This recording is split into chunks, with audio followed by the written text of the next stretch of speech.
நாளை மறுநாள் ஜூலை 5ஆம் தேதி சென்னை தேனாம்பேட்டையில் உள்ள காமராஜர் அரங்கில் மாலை 4 மணி அளவில் திட்டமிட்டவாறு விருதுகள் வழங்கும் விழா நடைபெற உள்ளது. இந்த விழாவில் வழக்கம் போல அனைத்து முன்னணி பொறுப்பாளர்களும் பங்கேற்று இதனை சிறப்பிக்க வேண்டும் என்று கேட்டுக்கொள்கிறேன். ஒவ்வொரு ஆண்டும் புரட்சியாளர் அம்பேத்கர் பிறந்த நாளான ஏப்ரல் 14 அன்று இந்த விழா நடைபெற்று வருகிறது. இந்த ஆண்டு சட்டமன்ற தேர்தலை ஒட்டி தள்ளி வைக்க நேர்ந்தது. அதன்படி வருகிற ஜூலை 5ஆம் நாள் நடைபெறவுள்ள இந்த விழா சிறப்புற வெற்றிகரமாக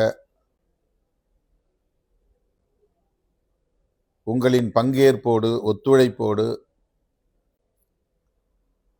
அரங்கேற வேண்டும் என்று நான் விரும்புகிறேன்.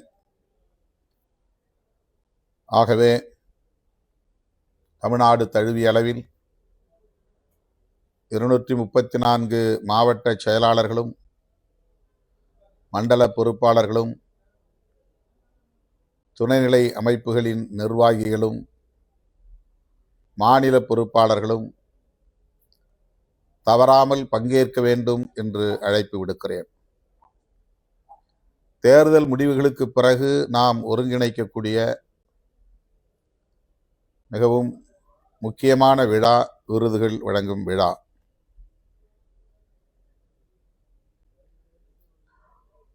தலித் அல்லாத ஜனநாயக சக்திகளை அடையாளம் காண்பதும் அவர்களின் சமூக பணிகளை, அரசியல் மற்றும் இலக்கிய பணிகளை ஊக்கப்படுத்தும் நோக்கில் சமூக நல்லிணக்கத்தை பேணி பாதுகாக்க வேண்டும் என்கிற தொலைநோக்கில் இந்த விழாவை நாம் ஆண்டுதோறும் நடத்தி வருகிறோம். முதலில் அம்பேத்கர் சுடர் என்கிற ஒற்றை விருதினை நாம் வழங்கினோம். அதுதான் நம்முடைய திட்டமாக இருந்தது. தலித் அல்லாதவர்கள், சாதி ஒழிப்புக்கான களத்தில் நின்று பாடாற்றக்கூடியவர்கள்,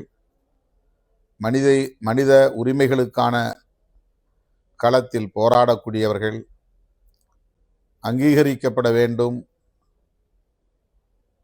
என்கிற நல்லெண்ணத்தின் அடிப்படையில் இதனை நாம் தொடங்கினோம். அதன் பின்னர் பெரியார், அயோத்திதாசர், காமராஜர், காயிதே மில்லத் ஆகியோரின் பெயரிலும் தமிழ் இலக்கிய களத்தில் பணியாற்றக்கூடியவர்களுக்கான செம்மொழி ஞாயிறு என்கிற விருதினையும்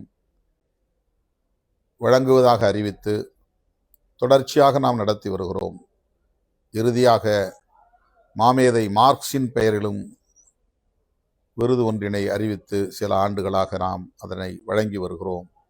மொத்தம் 7 விருதுகள். இந்த 7 பேரில் ஓரிருவர் வழக்கமாக தலித்துகள்.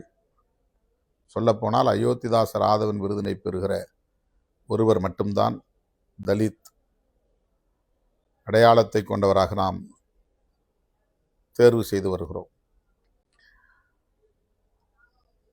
இது சமூக நல்லிணக்கத்திற்கான ஒரு முயற்சி. அதனால் நாம் எந்த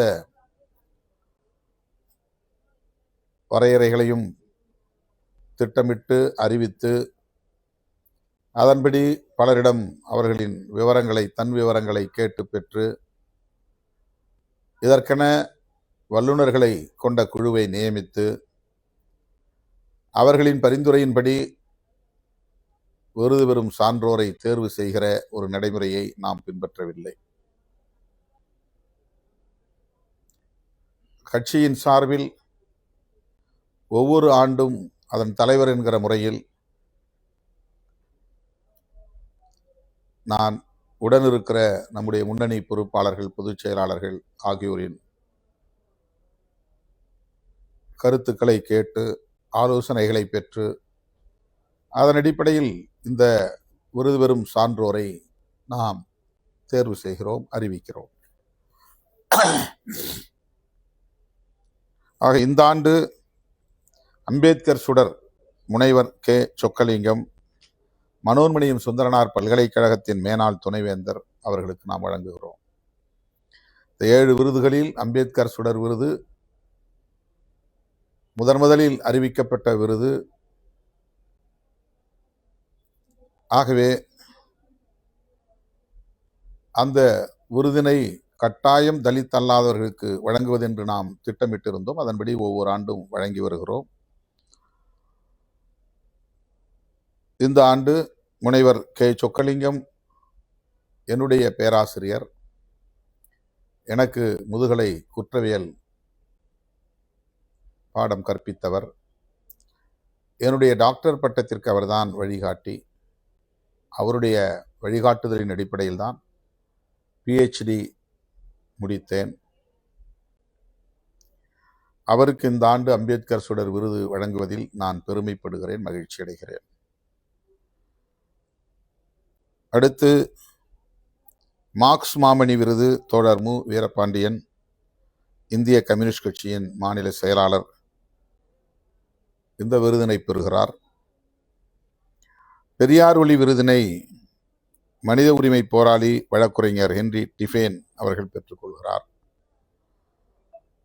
1990களில் எனக்கு நன்கு அறிமுகமானவர். மதுரை மண்ணிலே மனித உரிமைகளுக்காக போராடி கொண்டிருப்பவர். அதன் மூலம் எனக்கு அங்கே அறிமுகமானார். மக்கள் கண்காணிப்பகம் என்கிற ஒரு அமைப்பை உருவாக்கி சமரசம் இல்லாமல் தலித் மற்றும் இதர விளிம்புநிலை மக்களின் பாதுகாப்புக்காக சட்ட வழி போராடி வரும் ஒரு மூத்த வழக்குரைஞர், மனித உரிமை போராளி அண்ணன் ஹென்றி டிஃபேன் அவர்களுக்கு இந்த ஆண்டு நாம் பெரியார் ஒளி விருதினை வழங்க உள்ளோம். காமராஜர் கதிர் விருது சாமித்தோப்பு அடிகளார் ஐயா பால பிரஜாபதி அவர்களுக்கு நாம் வழங்குகிறோம். இவர் ஐயா வைகுண்டரின் வழித்தோன்றல். ஒரு நிகழ்விலே நான் திருமாவளவனை என் தத்து பிள்ளையாக ஏற்கிறேன் என்று வெளிப்படையாக அறிவித்தவர். இன்று வரை என்னை அப்படியே ஆசீர்வதித்து வருகிறவர், வாழ்த்தி வருகிறவர். அவர் இந்த ஆண்டுக்கான காமராஜர் கதிர் விருதினை பெறுகிறார். ரூத் மனோரமா என்கிற பெயரை அறியாத பெண்ணியவாதிகள் யாரும் இருக்க முடியாது. அகில இந்திய அளவில், ஏன் சர்வதேச அளவில் மிகவும் புகழ்பெற்ற ஒரு சமூக செயற்பாட்டாளர். டர்பனில் நடைபெற்ற மாநாட்டில் நான் பங்கேற்கிற போதும் அவரோடு பயணம் செய்கிற வாய்ப்பு எனக்கு கிடைத்தது. இன்று வரையில் சமரசம் இல்லாமல் பெண்ணுரிமைக்காகவும் தலித் உரிமைகளுக்காகவும் போராடி வருகிறவர். பெங்களூரில் குடியிருந்து வருகிறார். அவருக்கு இந்த ஆண்டு அயோத்திதாசர் ஆதவன் என்கிற விருதினை நாம் வழங்க உள்ளோம். அதேபோல INTJ என்னும் ஒரு சமூக இயக்கம், இஸ்லாமியர்களுக்கான ஜனநாயக உரிமைகளை வென்றெடுப்பதற்கு போராடி வருகிற இயக்கம். அதனுடைய மாநில துணைத் தலைவர் தோழர் முகமது முனீர், அவரையும் நான் 90களின் தொடக்கத்தில் இருந்து அறிவேன். தலித் மற்றும் இஸ்லாமியர்களின் சமூக நல்லிணக்கத்திற்காக நம்மோடு கைகோர்த்து நிற்பவர். அவருக்கு இந்த ஆண்டு காயிதே மில்லத் பிறை என்கிற விருதினை நாம் வழங்கி சிறப்பிக்க இருக்கிறோம். அதேபோல தமிழறிஞர் போ. வேல்சாமி அவர்கள் நாடறிந்த இலக்கிய ஆளுமை, நிறப்பிரிகை என்கிற இதழ் மூலம் அவருடைய கட்டுரைகளை படிப்பதன் மூலம் எனக்கு அறிமுகமானவர்.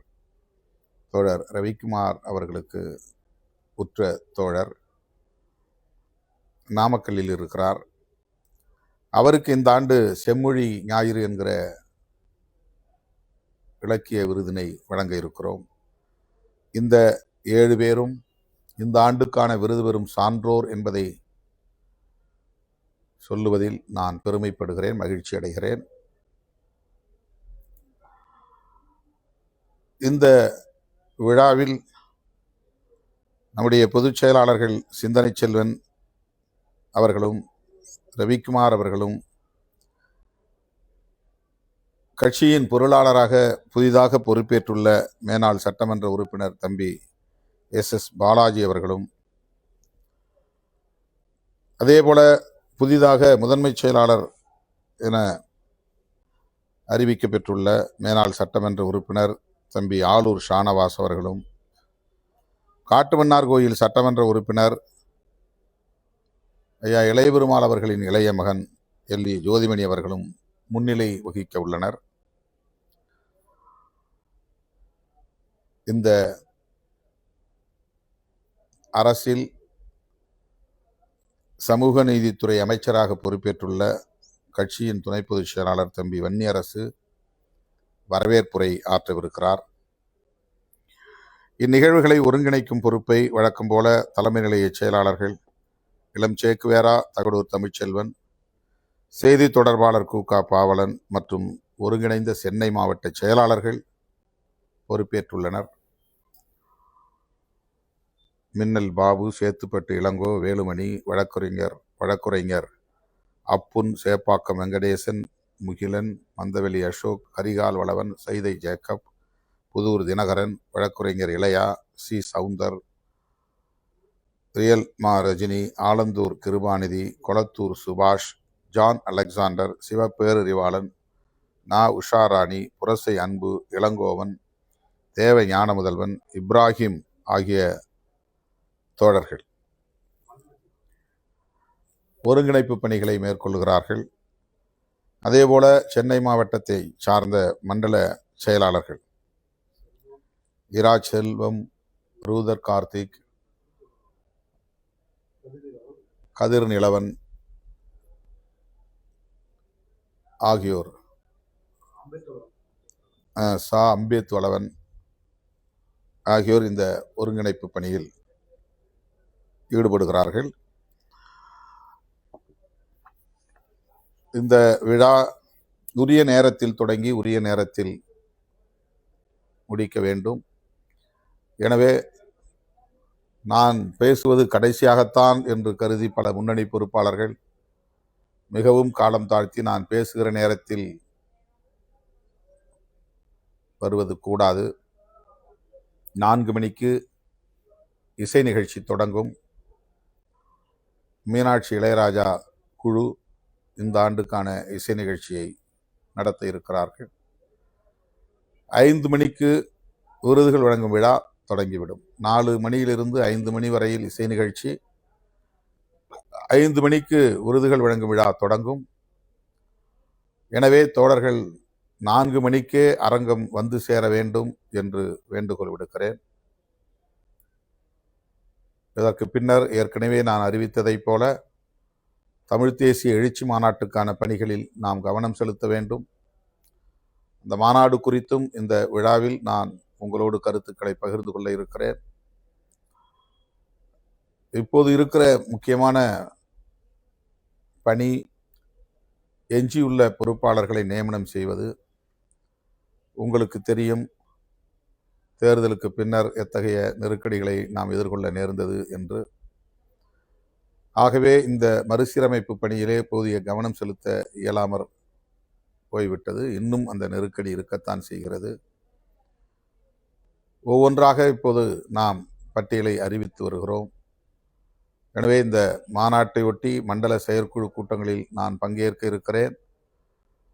இந்த மண்டல செயற்குழு கூட்டங்களை எவ்வாறு ஒருங்கிணைக்க வேண்டும் என்று தலைமை ஒருங்கிணைப்பு குழுவை சார்ந்த பொறுப்பாளர்கள் அறிவிக்கப்பட்டிருக்கிறார்கள்.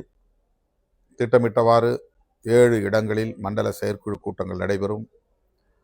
அந்த மண்டல செயற்குழு கூட்டங்களில் முன்னணி பொறுப்பாளர்கள், குறிப்பாக மாவட்ட செயலாளர்கள், மாநாட்டுக்கான நிதியை ஒரு மாவட்டம் குறைந்தபட்சம் 1 லட்சம் தர வேண்டும் என்ற முடிவை நாம் சில நாட்களுக்கு முன்னர் நடந்த ஒருங்கிணைப்பு குழு கூட்டத்தில் முடிவெடுத்திருக்கிறோம். அந்த முடிவை மேற்கொண்டிருக்கிறோம். மிக மிக குறைந்த அளவில் இந்த தொகையை நிர்ணயித்திருக்கிறோம். தேர்தல் நிதி இதுபோல தர வேண்டும் என்று நான் கேட்டபொழுது பல தோழர்கள் நான் விதித்த வரையறையும் தாண்டி நிதி கொடுத்தார்கள். கேது என்ற தென்னவன் முதலில் கூடுதலான அளவில் நிதியை கொடுத்த ஒரு மாவட்ட செயலாளர், அவரை தொடர்ந்து பல பேர் அவ்வாறு கொடுத்தார்கள். ஏறத்தாழ 30க்கும் மேற்பட்ட மாவட்ட செயலாளர்கள் ஒரு பைசா கூட தேர்தல் நிதி தரவில்லை என்பது கசப்பான உண்மை. ஒரு பைசா கூட தர முடியாத அளவுக்கு மாவட்ட செயலாளர் பொறுப்பில் இருக்கிறார்கள் என்றால் அவர்களுக்கு கட்சியின் மீதும் தலைமையின் மீதும் என்ன அக்கறை இருக்கிறது என்பதை எண்ணி பார்க்க வேண்டிய நிலை உள்ளது. 2 லட்சம் தர வேண்டும் என்று சொல்லுகிற போது 50,000 கொடுத்த மாவட்ட செயலாளர்களும் உண்டு, 5 லட்சம் கொடுத்த மாவட்ட செயலாளர்களும் உண்டு, 10 லட்சம் கொடுத்த மாவட்ட செயலாளர்களும் உண்டு. ஆனால் 5,000 ரூபாய் கூட கொடுக்க முடியாத அளவுக்கு 30-40 பேர் மாவட்ட செயலாளர்களாக இருக்கிறார்கள் என்றால் அவர்கள் இந்த பதவியிலே தொடர வேண்டுமா என்கிற கேள்வியை பலரும் எழுப்பியிருக்கிறார்கள். எனக்கும் அந்த கேள்வி எழுந்துள்ளது. ஆனால் இதற்காக நாம் நடவடிக்கை எடுப்பதா என்று நான் தயங்கி உள்ளேன். அதேபோல நாம் போட்டியிட்ட 8 சட்டமன்ற தொகுதிகளில் 2 தொகுதிகளில் மட்டும்தான் வெற்றி பெற முடிந்தது. எஞ்சிய தொகுதிகளில் வெற்றி வாய்ப்பை நாம் இழந்திருக்கிறோம் என்றால் அதற்கு பொறுப்பான மாவட்ட செயலாளர்கள், மற்ற பொறுப்பாளர்கள், மண்டல பொறுப்பாளர்களை பதவியில் வைத்திருக்க வேண்டுமா என்ற கேள்வியும் எழுந்துள்ளது. அவர்களை அந்த பொறுப்பிலிருந்து ஏன் நீக்கக்கூடாது என்ற கேள்வியை பலரும் எழுப்பியுள்ளனர். இதை உங்கள் முன்னிலையில் தெரிவிப்பது என்னுடைய கடமை. ரெஸ்பான்சிபிலிட்டி, கடமை உணர்ச்சி என்பது, பொறுப்புணர்ச்சி என்பது மாவட்ட செயலாளர்கள் உள்ளிட்ட முன்னணி பொறுப்பாளர்களுக்கு தேவை. 2 லட்சம் ரூபாய் தேர்தல் நிதி வேண்டும் என்று கேட்டால் அவ்வளவு எங்களால் தர முடியாது, ஒரு 5,000 10,000 தான் தர முடியும் என்று கூட முன்வரவில்லை என்றால் அதை எப்படி புரிந்து கொள்வது? ஆகவே இந்த தமிழ் தேசிய எழுச்சி மாநாட்டுக்கு இப்போது தலைமை ஒருங்கிணைப்பு குழுவில் எடுக்கப்பட்ட முடிவை நான் மீண்டும் நினைவூட்டுகிறேன். மாவட்ட நிர்வாகத்தின் சார்பில் அல்லது மாவட்ட செயலாளர் தனிப்பட்ட முறையில் இந்த மாநாட்டுக்கென 1 லட்சம் ரூபாய் வழங்க வேண்டும், அதற்கான ஏற்பாடுகளை செய்ய வேண்டும் என்று வலியுறுத்துகிறேன். இந்த விருதுகள் வழங்கும் விழாவிற்கு ஒவ்வொரு ஆண்டும் குறைந்தது 30 பேர் தலா 50,000 ரூபாய் வழங்குவதுண்டு. ஒவ்வொரு ஆண்டும் வழக்கமாக தரக்கூடியவர்களில் இந்த முறை பாதிக்கும் மேற்பட்டவர்கள் இதுவரையில் நிதி கொண்டு வந்து ஒப்படைக்கவில்லை.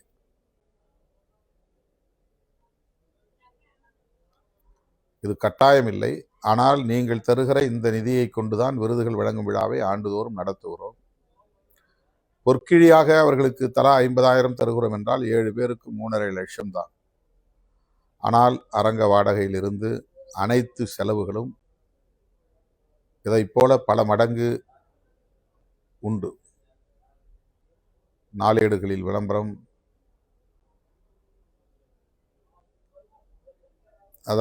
அதை இல்லாமல் டெக்கரேஷன், அதாவது அந்த அரங்கத்தை அலங்காரப்படுத்துவது.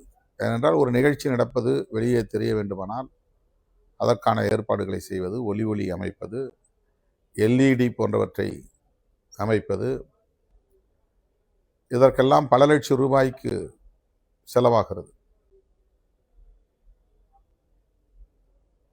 போன முறை ஆன செலவே இன்றும் பாக்கி உள்ளது, செலுத்த முடியவில்லை. இதற்குத்தான் நீங்கள் தருகிற அந்த கொடை பயன்படுகிறது. எனவே இயக்கத் தோழர்கள் புதிதாக பல பேர் இந்த முறை கொடுத்திருக்கிறார்கள். வழக்கமாக தரக்கூடியவர்கள் பல பேர் இன்னும் தரவில்லை.